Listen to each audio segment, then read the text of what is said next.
I'm sorry that this is kind of long, but there are a lot of important details. I am 22, am from the UK. I met my GF 2 years ago, when we were both in the final year at uni.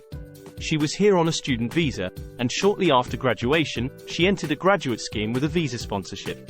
I also got a job, and we moved in together.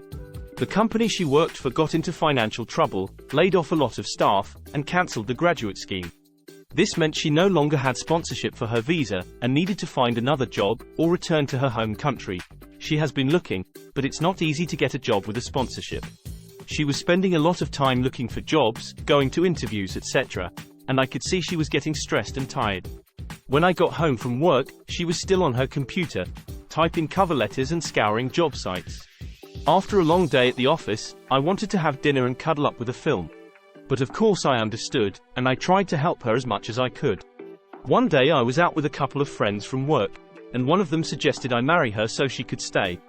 We all laughed about it, but it got me thinking. I looked into it, and we didn't meet the requirements for an unmarried partner visa. However, the requirements for a married partner visa are more lenient, so I broached the subject to her. At first she was reluctant, which I had expected. It probably wasn't her dream proposal, nor was it mine, truth to be told. At the same time, I could clearly see a life with her, and a proper proposal and marriage maybe 5-6 years down the line. So why not now? In the end she agreed that it would be the best option, if she couldn't get a sponsored visa through work. She continued looking, but less fervently. Things went back to normal, and our relationship got back on track. The problem started when I told my parents about our plan. They were not happy. They called it a marriage of convenience, which it was not. I truly am in love with her, and I want to spend my life with her.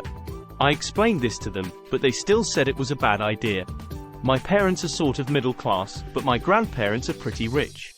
My mum said if we get divorced, my GF can claim half the inheritance, etc. I didn't think she would ever do something like that, but in the UK, prenups aren't legally binding. Anyway, this wasn't really the main reason, but as we got closer to the date, I started to get cold feet. Getting married in a dingy registry office with only 2 witnesses, at the age of 22. No real proposal, no big wedding, and my family dead set against it. Honestly, my GF's parents weren't super thrilled about the idea either, but at least didn't seem to object too much. So about a month before our date at the registry office, I sat my GF down and had a hard talk with her. I told her I couldn't go through with it. Some crying was involved, on both parts. But I thought she understood. After all, she was more hesitant than me at first. I dropped her off at the airport just over a month ago, and immediately after she went total radio silence. I'm trying to make this as short as possible, so the end is.